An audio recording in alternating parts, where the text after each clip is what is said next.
नमस्कार. या क्षणाची सर्वात मोठी बातमी. संपूर्ण राज्याचे लक्ष लागून राहिलेल्या बारामतीतील माळेगाव सहकारी साखर कारखान्याच्या निवडणुकीचा निकाल अजूनही पूर्णपणे हाती आलेला नसला तरी उपमुख्यमंत्री अजित पवार यांच्या नेतृत्वाखालील निळकंठेश्वर पॅनलने पहिल्या फेरीत लक्षणीय आघाडी घेतली आहे. मध्यरात्री 1:30 वाजता पूर्ण झालेल्या पहिल्या फेरीच्या मतमोजणीनंतर अजित पवार गटाचे 17 उमेदवार आघाडीवर आहेत, तर चंद्रराव तावरे यांच्या सहकार बचाव पॅनलचे 4 उमेदवारही आघाडीवर आहेत.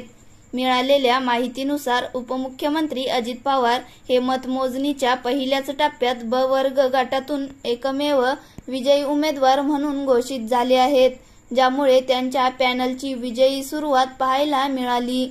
या निवडणुकीतील मतमोजणीच्या पहिल्या फेरीच्या मोजणीत निळकंठेश्वर पॅनलचे 16 उमेदवार आघाडीवर होते, तर सहकार बचाव पॅनलचे 4 उमेदवार आघाडीवर होते. दुसऱ्या फेरीची मतमोजणी पहाटे 5:30 वाजता सुरू झाल्याने अंतिम निकाल दुपारी 12 ते 1 वाजेपर्यंत अपेक्षित आहे.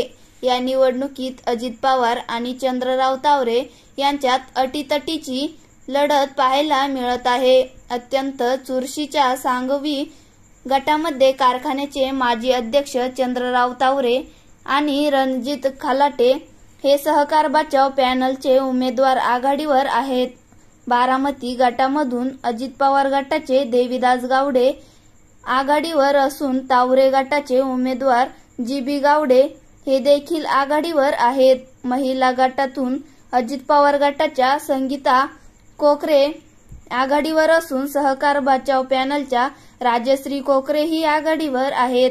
अजित पवार हे सध्या राज्याचे उपमुख्यमंत्री आहेत, त्यात राज्याच्या तिजोरीच्या चाव्या त्यांच्या हाती असल्याने मतदारांवर त्याचा पराभव पडण्याची शक्यता राजकीय जाणकारांनी वर्तवली होती.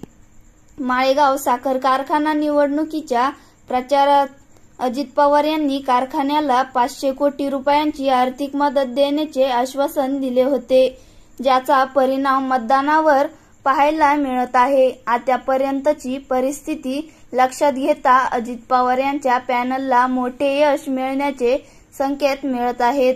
या निवडणुकीत अजित पवारांचे निळकंठेश्वर पॅनल, शरद पवारांच्या नेतृत्वाखालील बळीराजा सहकार बचाव पॅनल, भाजप नेते चंद्रराव तावरे, रंजन तावरे यांचे सहकार बचाव शेतकरी पॅनल आणि कष्टकरी शेतकरी समिती